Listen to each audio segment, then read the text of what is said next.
For a toy line that lasted a dozen years in its inaugural run on store shelves, many fans will consider the second year of G.I. Joe as a standout for this real American hero. The year 1983 ushered in an expanded wave whereby we saw some updated engineering design choices of characters from the previous year, as well as an expanded lineup for both G.I. Joe and Cobra forces, more vehicles, and of course its first fully realized plastic constructed playset. Needless to say, the O-ring based 3 3/4 inch scale movement was on, and there was no stopping G.I. Joe from being at the top of the hearts and minds of young children. With that, let's have a look at the sophomore year of this amazing military-based toy franchise as we watch our favorite real American hero fight for freedom over land and air against a certain ruthless terrorist organization determined to rule the world. So strap yourselves in for this Toy Connections Toy History, because this is the story of G.I. Joe in the year of 1983.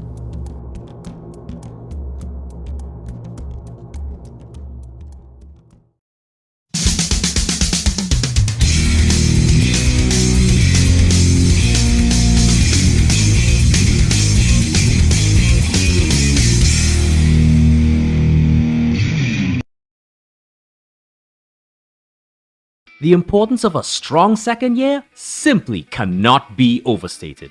Most long-term toy franchises follow up an opening cycle by offering a subsequent campaign showcasing equal if not more variety to keep a good thing going. By extension, you've further seen the importance of strong sequels in the generalized Hollywood culture and movie history as a whole, particularly when a second film matches or exceeds the success of the first. And with the year 1983 offering so much in the way of both high-end box office options, and with the continually evolving yet all too glamorous music genre, toys play just as special a part in the overall entertainment world. In looking at 1983's roster of heroes and villains, a noteworthy change was the addition of a swivel arm articulation, an update from the previous year's simpler design that only had an up and down movement at the elbow joint. As such, our 13 heroes of Hawk, Steeler, Grand Slam, Clutch, Zap, Stalker, Short Fuse, Rock and Roll, Breaker, Flash, Grunt, as well as the Lovebird duo of Snake Eyes and Scarlet were re-released in this year with this enhanced elbow design. By extension, we'd also see the Cobra the Enemy figure, Cobra Officer, and the leader Cobra Commander re-released with his elbow swivel feature as well. It's generally accepted in fan circles and fan websites that the 1982 releases are termed as version 1, whereas the 1983 re-releases are coined as version 1.5. You'll notice a combination of both version 1s and 1.5s in this part of the video, just for discussion purposes, and since coverage of these aforementioned characters was already done in detail in the previous History of G.I. Joe 1982 video, we'll move on and look at the new characters that were released as part of 1983. Thus, joining the initial roster of characters from the prior year are 12 new Joes and 4 new Cobra figure offerings, consisting of both single-packed figures as well as vehicle drivers and pilots. In particular, this year we were treated to an aerial assault trooper of Native American background in Airborne, a character who is a seemingly perfect fit to sit in the rear seat of the Dragonfly copter, which we will discuss a bit later on. There's also Doc, the original member of the Joe's medical team, who could provide medical assistance both on the field as well as back at headquarters, and he also had this awesome looking while still practical stretcher included as part of his accessory loadout. The Joes also got a huge jolt in personality in Gung-Ho, a Marine by training, tough guy by nature who sported his signature chest tattoo and a flamboyant aqua teal colored attire. Gung-Ho was quite a dominant character in the Sunbow animated cartoon. Of course, who could ever forget the Joe team-ups with the October Guard, where Gung-Ho shared something of a friendly rivalry with his October Guard counterpart, Horror Show. G.I. Joe would also expand to different terrain and different environmental themed characters. Case in point, Snow Job was the first Arctic Trooper introduced into the line, and is a character packed in with a ton of accessories including his skis and ski poles. Expanding to the aquatic theme, Torpedo would be the first underwater Joe brought into the line, and would eventually be joined in later years by more characters such as Deep Six, Wetsuit, and others. Tripwire served the purpose of being a mine detector while keeping the safety of his fellow Joes as top priority while he scanned the battlefield with his minesweeper. As we look at the figures that were included as part of the vehicle offerings, we'll start with Ace, the Skystriker's fighter pilot. Inexplicably, he is wearing gear that looks more like something an astronaut would wear rather than something you would expect out of an F-14 Tomcat pilot. And as much of a staple to the G.I. Joe franchise as Ace has become, it would be decades before we would see his radar intercept officer, codename Failsafe, be included into the line as part of the re-released Skystriker that was offered through HasLab.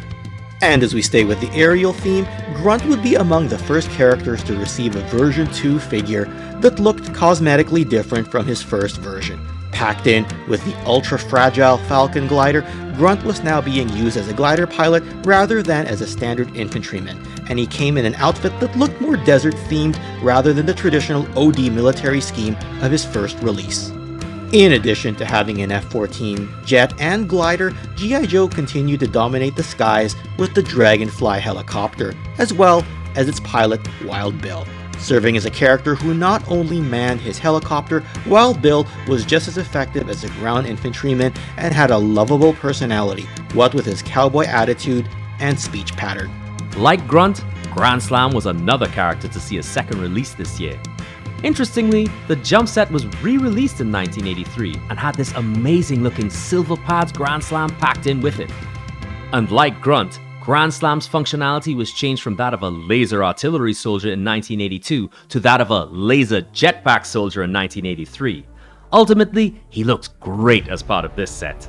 The selection of female characters was also expanded, so in addition to Scarlet being released in a swivel arm battle grip style, we also got CoverGirl, an actual fashion model who later enlisted in the military. Of course, her good looks are equally matched by the awesome power of the Wolverine missile tank that she was packed in with. And as Hawk transitioned to a more traditional officer role as G.I. Joe progressed as a toy line, the team of good guys would get another field commander, the mainstay leader of the front lines in most forms of media. Conrad S. Hauser, also known as Duke.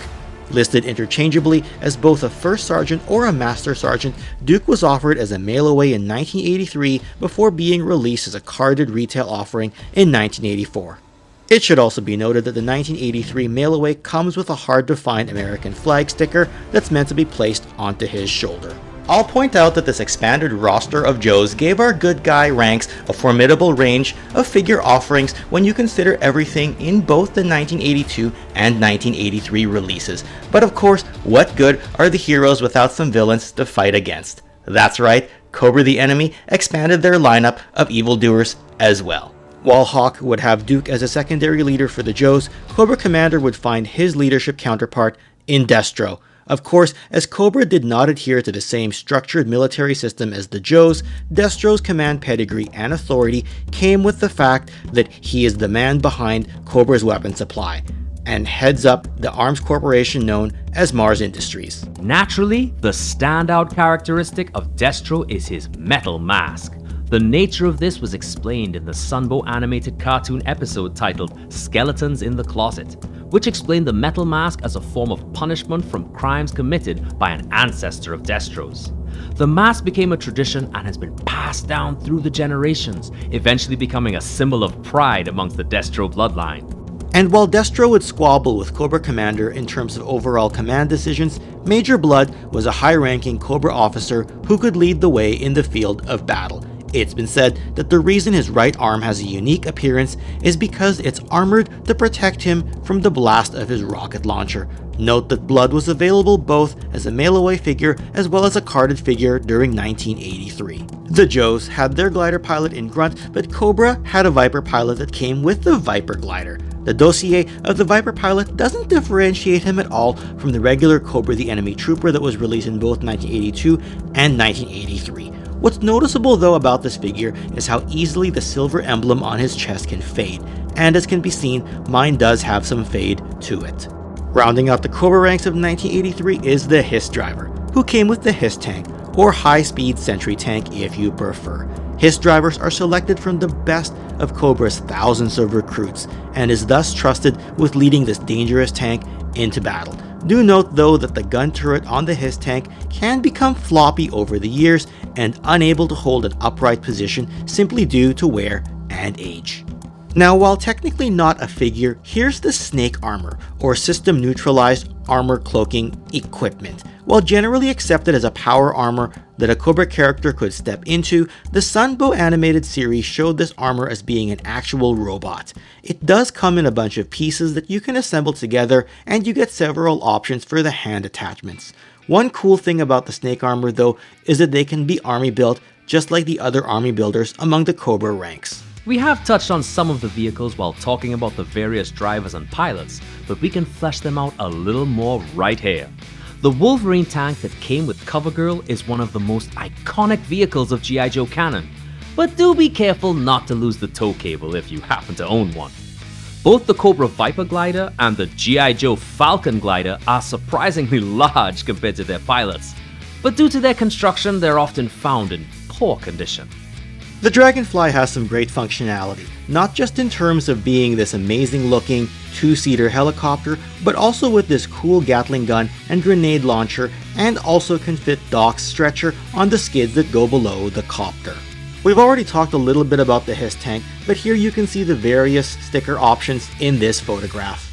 The Skystriker was such an icon during the 1980s, and it comes with a ton of armaments, and that's even more apparent when you consider the HasLab version that made its way into the hands of collectors in 2023.